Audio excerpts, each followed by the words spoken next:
ce journal, nous allons parler de la journée du Mali au Japon dans le cadre de l'exposition universelle Osaka 2025. Une journée lancée par le Premier ministre qui vise à dévoiler le potentiel économique et culturel de notre pays. Les précisions avec nos envoyés spéciaux dès le début de cette édition.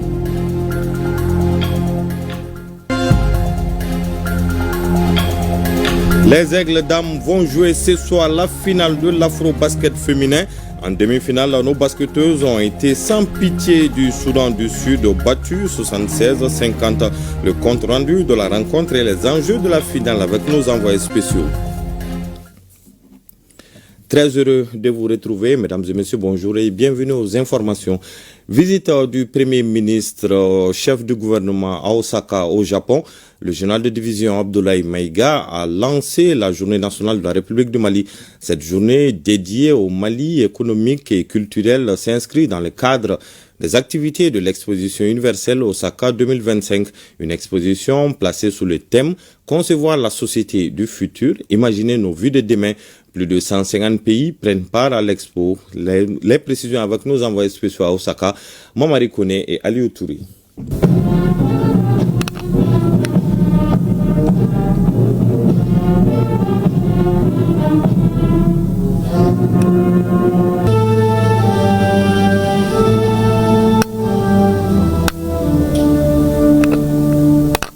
Exposition universelle Osaka 2025 au Japon. Le Mali expose ses nombreuses potentialités d'investissement et culturel à la face du monde. La levée des drapeaux du Mali et du Japon avec l'exécution des hymnes nationaux des deux pays marque le lancement de la journée nationale de la République du Mali à Osaka. Et c'est le commissaire général de l'Expo universelle Osaka 2025 qui donne le ton.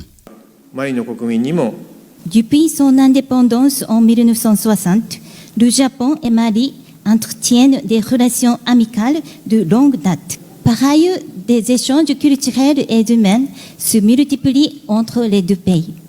Nous formulons le vœu que cette célébration permette au peuple japonais de découvrir le Mali. Pour le Premier ministre qui représente le chef de l'État à cette journée, le Mali est une destination sûre et propice aux affaires. Un pays qui exerce sa souveraineté sur ses ressources naturelles stratégiques avec un code des investissements et un code minier les plus attrayants.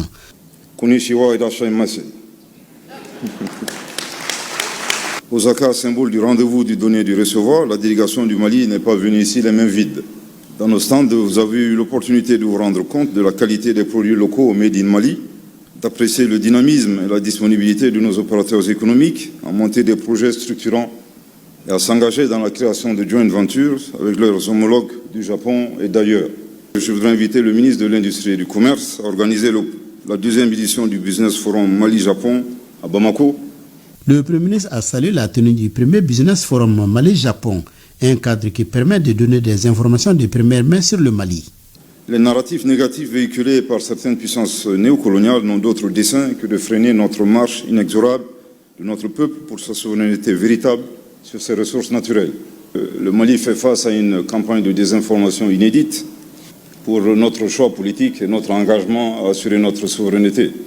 La bonne information est capitale pour la simple raison qu'elle permet de déterminer le risque pays. Il est vrai que lorsque vous tapez dans les moteurs de recherche des informations sur le Mali, les informations sont loin d'être fiables et objectives. Dire qu'il y a assez de similitudes entre le Japon et le Mali, parce que dans l'histoire du Japon, c'est un pays qui a connu l'ère de Meiji, qui a apporté la restauration. Et pour sortir de la crise multidimensionnelle, le Mali également a amorcé un processus de refondation pour bâtir un Mali nouveau. Le Japon a réussi un miracle, le miracle japonais. En termes de miracle, le Mali également a réussi une grande prouesse, car en 2012, nous avons perdu plus de 70% de notre territoire qui était occupé par des groupes terroristes. Et en 3 ans, grâce au leadership du chef suprême des armées, le général d'armée Assimi Goïta, nous avons réussi à occuper l'ensemble de notre territoire. Évidemment, il nous reste à réaliser le miracle sur le plan du développement. Mais je voudrais également ici souligner que le Japon est un grand partenaire du Mali en termes de sécurité. Je pense que si j'ai un conseil à donner aux investisseurs japonais, c'est de douter des informations fiables, en tout cas que vous trouverez dans les sources ouvertes, car c'est à partir de ces informations, malheureusement, que les risques pays des États sont déterminés. Il est très important qu'ils gardent à l'esprit que le Mali n'est pas un no man's land, Le chef du gouvernement a rappelé et salué la décision prise par le président de la transition en déclarant l'année 2025 année de la culture. Le Premier ministre a ensuite visité les stands du Japon, du Mali et du Burkina Faso. Notre pays a ouvert un stand institutionnel animé par la CMDT et un bazar commercial avec 17 artisans. Mais c'était un honneur de voir nos artisans en joie, qui ont pu vraiment exposer leur savoir-faire et leur créativité. Et non seulement ça a été un moment de promotion pour leur art, mais pour le Mali entier, mais aussi les artistes du Mali qui sont venus en nombre aujourd'hui pour célébrer la nuit du Mali. C'était un grand moment de communion avec le peuple japonais. Nous avons vu des artistes, des jeunes artistes japonais qui ont joué au tam-tam pour apprendre les Maliens, et les Maliens ont joué ensemble. C'était une fusion entre les deux peuples, c'était un moment d'histoire. L'autre temps fort de la participation de notre pays à l'Expo universelle Osaka 2025 est la nuit du Mali. Les enfants de la ville d'Ouro ont exprimé leur attachement au Mali à travers des prestations. Une nuit culturelle animée par la prestation d'artistes Wassa Kouyaté, Fama Diabaté, Delphine Munkuro, Bala Tunkara, Baba Salah Sissé, Kader Taranine, Cheikh Tidiane Seck et Habib Kouiti.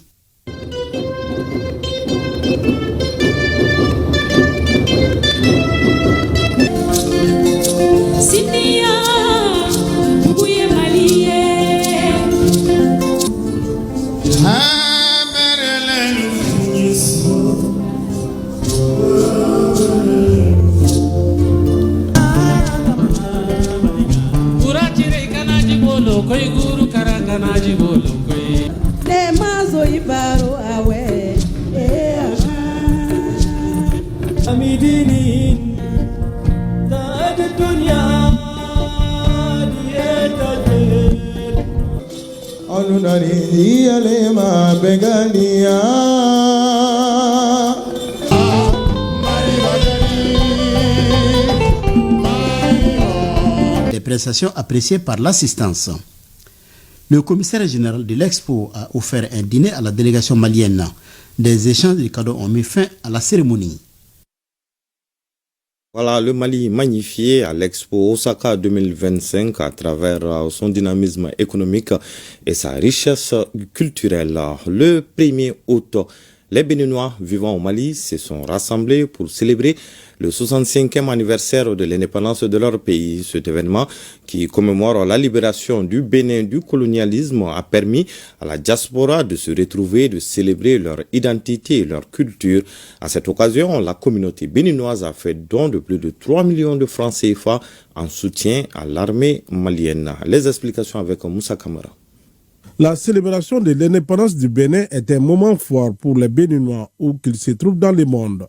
Lors de cette fête, la communauté béninoise a exprimé sa solidarité en soutenant le Mali dans sa lutte contre le terrorisme.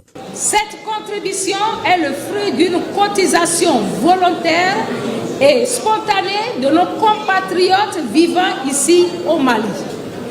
Elle traduit notre compassion, notre soutien et notre engagement, aussi modeste soit-il, aux côtés du peuple malien dans sa lutte courageuse contre le terrorisme et pour la souveraineté totale du pays. Le Mali est aujourd'hui en première ligne dans la lutte contre le terrorisme. Sa stabilité est un enjeu majeur pour toute la sous-région. Le peuple béninois en est pleinement conscient et reste mobilisé aux côtés de ses frères et sœurs maliens pour la paix et la sécurité dans notre espace commun. Le parrain de cette fête, Mamadou Goïta, n'a pas caché sa satisfaction face à l'engagement de la communauté béninoise en terre malienne. Un esprit de soulagement, un honneur à ma modeste personne de parrainer le 65e anniversaire du Bénin au Mali. Aujourd'hui, Tupac Transport est en train de relier nos différents pays à travers le transport. Plus de 3000 Béninois ont soutenu l'armée malienne. Je voudrais, au nom des plus hautes autorités de la transition, exprimer notre profonde reconnaissance pour l'initiative que vous avez prise à travers cette remise symbolique d'une contribution destinée à soutenir les efforts du Mali de lutte contre le terrorisme. La célébration du 65e anniversaire de l'indépendance du Bénin a été enrichie par des performances des groupes folkloriques du Bénin et du Mali, illustrant ainsi la richesse et la diversité culturelle africaine. Des couples unis depuis des années viennent d'officialiser leur union. Ceci grâce au conseil communal de Sangaré-Bougou qui a organisé un mariage collectif gratuit pour ces couples. Cette initiative des autorités communales entre dans le cadre des festivités du 31 juillet, la journée panafricaine des femmes. Le point avec Awa Traoré. «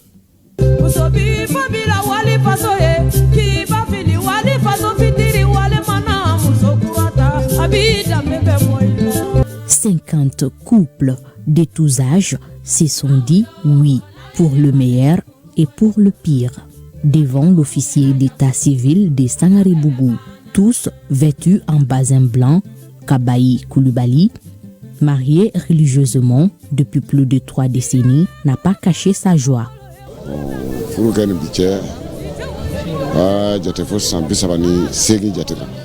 Je suis très ému aujourd'hui. Ma femme et moi sommes ensemble depuis plus de 30 ans. Il y a eu des hauts et des bas, mais nous avons tenu le coup.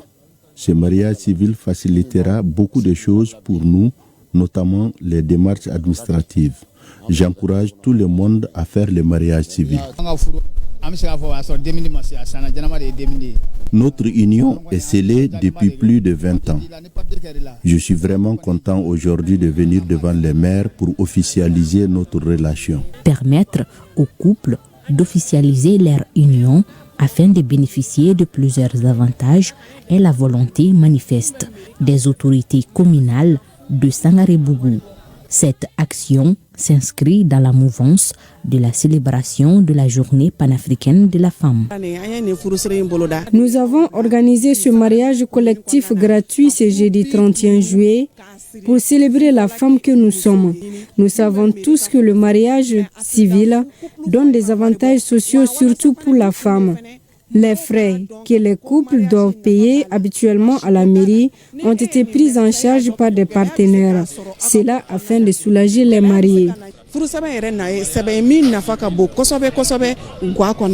Le mariage civil des 50 couples, c'est fort appréciable parce qu'ils étaient là, ils avaient des difficultés à se procurer vraiment des dossiers administratifs pour leur mariage. Si le mariage est l'union de 2 personnes de sexes différents, cependant, le mariage civil est différent du mariage religieux, mais ne l'exclut pas. Ce mariage constitue l'union officielle devant la loi. Il permet la couverture sociale.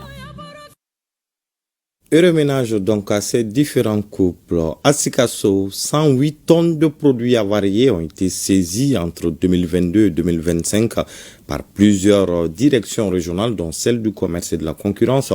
La valeur de ces saisies est de plus de 300 millions de francs CFA. L'objectif de cette opération est de rappeler aux commerçants la rigueur des contrôles et la détermination de l'État à lutter contre les circuits parallèles de distribution. Les précisions avec Yoruba Diabaté et Taourou Konati. C'est une opération conjointe menée par les services techniques qui a abouti à la destruction par incinération de 108 tonnes de produits de diverses natures déclarés impropres à la consommation. Cette action de salubrité publique, fruit d'une synergie entre la direction régionale du commerce et de la concurrence et plusieurs autres directions régionales, vise à assainir le marché local et préserver la santé de la population. On est là pour détruire ces produits qui sont derrière nous aujourd'hui, pour assainir le marché local et protéger la population. Je lance aussi un appel aux opérateurs économiques et aux commerçants de faire preuve de responsabilité et de respecter la réglementation en vigueur et de contribuer à lutter contre la fraude, la contrefaçon et la mise en circulation de ces produits dans les marchés. Très satisfait parce qu'en réalité, ce travail, bon nombre de populations pensaient que si on prenait ces produits, ils ne savaient pas qu'est-ce qu'on peut faire de ces produits. Et aujourd'hui, ça donne un sentiment de confiance parce que ça renforce la confiance entre la population et les autorités locales. Les produits incinérés comprennent une importante quantité de consommables alimentaires périmés, des produits pharmaceutiques frauduleux ou avariés, ainsi qu'une quantité significative de drogue et de tramadol saisis dans le cadre de la lutte contre le trafic illicite. L'ensemble des produits détruits saisis entre 2022 et 2025 est estimé à une valeur marchande de 314 546 256 francs CFA. Nous sommes vraiment contents par rapport à la destruction de ces produits prohibés et avariés. Parce que ces produits-là nuisent beaucoup à la santé de la population et ça nuit aussi à l'économie. Nous ne pouvons que nous réjouir de cette destruction. À travers cette action, Sikasso envoie un signal fort. La protection des consommateurs et la préservation de la santé publique demeurent une priorité pour les autorités régionales. Voilà une bonne chose de faite. Le parrain du mois de juillet de l'année de la culture boucle ses activités par une conférence débat sur le Borolan au Conservatoire des arts et métiers multimédia à Bala-Faseke Kouyaté. Le thème est retenu est le Borolan d'hier au Borolan d'aujourd'hui. L'initiative a permis aux étudiants et corps professoral du dit établissement de mieux comprendre l'évolution technique de cet art du Borolan. Les précisions avec Mariam Koulibaly. Membre fondateur du prestigieux groupe Kassoubani et ardent promoteur du centre Ndomo de Ségou, Boubacar Doumbia, parrain de l'édition du mois de juillet dédiée à l'année de la culture, se distingue par sa profonde maîtrise de l'art du Borolan. Loin d'une simple expression vestimentaire ou décorative, le Borolan est un véritable vecteur d'expression culturelle. Le Borolan, c'est une technique qui est propre aux femmes. Dans le temps, les femmes ont créé des symboles. Il y a 27 symboles qui ont été créés par les femmes. Et les femmes ont utilisé ces symboles pour faire une véritable dissertation littéraire. Et lorsque le tissu est porté dans le temps, tout le monde comprenait ce message et ça permettait à tout le monde de se comporter convenablement, non seulement dans la société, mais également au sein de la famille. Le conférencier du jour déploie devant un auditoire attentif les subtilités de l'évolution de cet art ancestral dont les racines plongent dans la culture bambara. Il met l'accent sur les symboles, la richesse des couleurs et l'intégration des matériaux contemporains dans un procédé qui, tout en restant fidèle à ses origines, s'enrichit et se métamorphose au fil du temps. Moi, je vois les signes, je ne savais pas leur signification juste, mais après avoir écouté, donc j'ai vraiment apprécié l'explication des signes, aussi les couleurs, comment obtenir les différentes couleurs là. En utilisant les arbres, voilà, comme il a si bien dit. Le Borolan était une technique ésotérique, mais qui s'est démocratisée avec le temps. Donc, il était en train d'expliquer aux étudiants et aux enseignants cette évolution de la technique du Borolan. La parole du conférencier résonne comme un éclairage précieux pour les étudiants tels que Dunanké Dambélé qui, émergé dans les arcanes de cet art millénaire, se voit offrir une clé de lecture nouvelle sur cette pratique. Ainsi, le Borolan, loin de n'être qu'un simple artisanat, demeure un témoignage vibrant de la richesse et de la diversité d'une culture en perpétuelle évolution. Ouverture des activités de la phase locale de la Biennale artistique et culturelle du Cercle de Sibi. Participent à cette phase préparatoire les communes de Sibi, Bangoumana, Nyuma, Makana et Sobra. L'événement mobilise l'ensemble des forces vives de la localité. Retrouvons Mariam Koulibaly et Adaman Kamara du retour de Sibi. Sibi, ville historique dotée d'une tradition millénaire et de culture vivante, accueille la phase locale de la Biennale artistique et culturelle avec un esprit de promotion de la riche culture d'Imandi. Le tout se passe dans un esprit de fraternité et de vivre ensemble. Cette cérémonie constitue un espace local de donner et de recevoir. Elle favorise l'émergence d'une culture de paix, de citoyenneté et de cohésion sociale et d'unité. L'édition 2025 de la Biennale artistique et culturelle se tient dans un contexte particulier marquée par un besoin d'urgence, de cohésion sociale, de paix durable et de renouveau patriotique.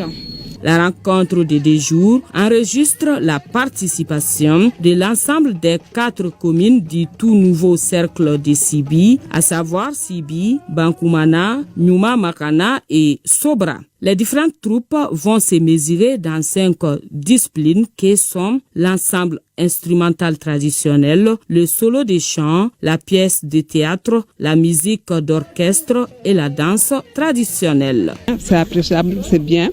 C'est des choses que ça fait longtemps qu'on n'a pas vu, même à la télé qu'on ne voit pas. Donc ça fait beaucoup plaisir. Sibi est prêt pour la biennale, c'est une très bonne initiative. Mon numéro sur la danse traditionnelle, je sais qu'il n'y a pas de... Cette phase locale sera bouclée par le choix des 3 meilleures troupes qui seront préparées davantage pour la phase régionale de Koulikoro. En attendant de connaître les meilleures troupes de la phase locale de la Biennale de Sibi, ceux de Markala et Nyoro sont déjà connus dans les 2 localités. Ce sont les troupes des chefs-lieux de la localité qui sont arrivés en tête. Le point de la cérémonie de clôture avec Amidou Diallo à Markala et Moussa Diakité de Nyoro. Au total, elles sont 6 communes à prendre part à cette compétition de la Biennale artistique et culturelle phase locale du cercle de Markala. Il s'agit des communes de Markala, Dougabougou, Sansandeng, Togo, Boussin et Sibila. C'est une phase préparatoire de la Biennale qui va se dérouler à Tombouctou.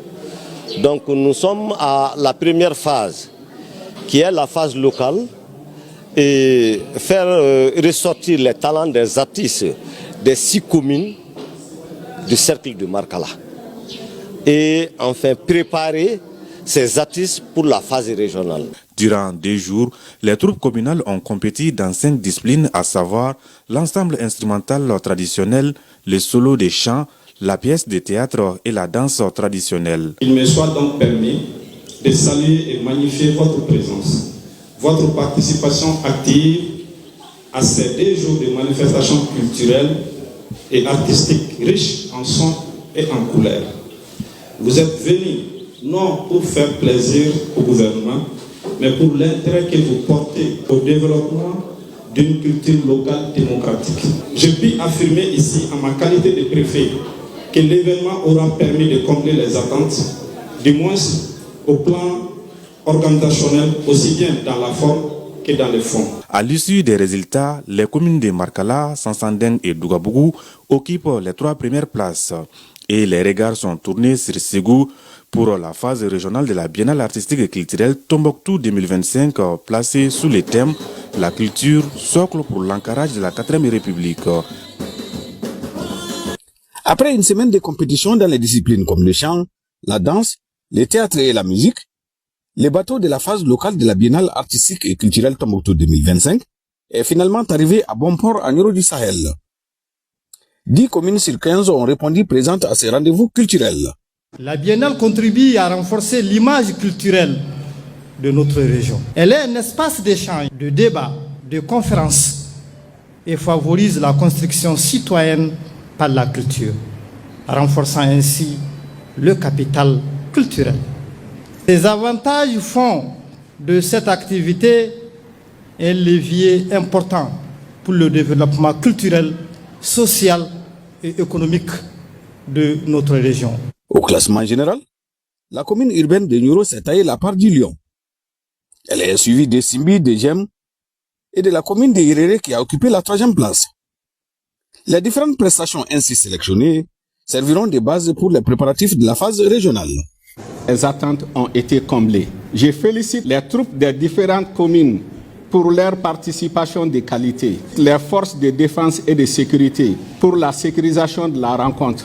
Mes vives félicitations aux candidats des troupes des différentes disciplines choisies pour la phase régionale. Également les membres de la commission locale d'organisation. Je vous le disais dans les titres, les Aigles Dames vont jouer ce soir la finale de l'Afro-Basket féminin. Elles vont affronter les Nigérianes en demi-finale. Déjà, nos basketteuses ont été sans pitié du Soudan du Sud, battues 76-50. Le compte rendu avec nos envoyés spéciaux Koudi Sibi et Aboubakar Traoré.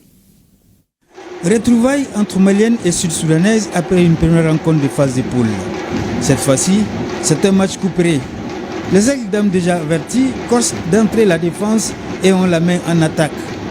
Encore une fois, le banc est au rendez-vous et Sirache nous fait des merveilles à 3,75 m. Nos basketteurs se payent un bonus de 21 points au premier quart, 29-8. Les protégés du coach Oumarou Sidia attendaient vraiment de pied ferme les Sud-Soudanaises. Elles le manifestent en coupant court à toute velléité offensive de leur adversaire. Redoutable dans toutes les statistiques, rebonds, interceptions et adresses offensives, elle écrase littéralement les anglophones qui ne tiennent qu'à quelques éclaircies de leur meneuse Washington. L'écart passe à 31 points à la mi-temps. Les Sud-Soudanaises ont beau vouloir sortir la tête de l'eau, les nôtres ne lâchaient rien en défense et la rotation offensive prenait le dessus sur la défense des zones du Soudan du Sud. Avec plus 34, les Aigles basketteuses avaient tué tout suspense. La dernière partie sera une affaire de gestion intelligente des efforts puisque les anglophones n'avaient pas les moyens de réagir. Score final 76-50. Je félicite l'équipe, tout l'encadrement et les équipières. On a joué en équipe depuis le début du match. On a montré notre force qui est la défense et on a gagné, voilà. On vous a senti revanchard? Oui, pour le premier match, on ne s'était pas bien montré. Parce qu'on ne sait pas ce qui est arrivé, mais elle nous a un peu surprise. Donc on a montré notre vrai basket et on a gagné. La finale, c'est contre le Nigeria? Ouais, c'est ça. On va se remettre dans les troupes, on va se reconcentrer et on va jouer la finale comme si c'était un premier match. Et on va la gagner, Inch'Allah. Les Aigles Dames ont vraiment sorti le grand jeu ce samedi. À ce rythme, elles ont toutes leurs chances ce dimanche en finale contre le Nigeria. En tout cas, on souhaite une très bonne chance aux Aigles Dames basketteuses. C'est la fin de ce journal. Merci de l'avoir suivi. Prochain rendez-vous avec l'information, c'est à 20h et ce sera avec Awadit Ma Kamara. En attendant, passez d'excellents moments en compagnie des programmes de ORTM1.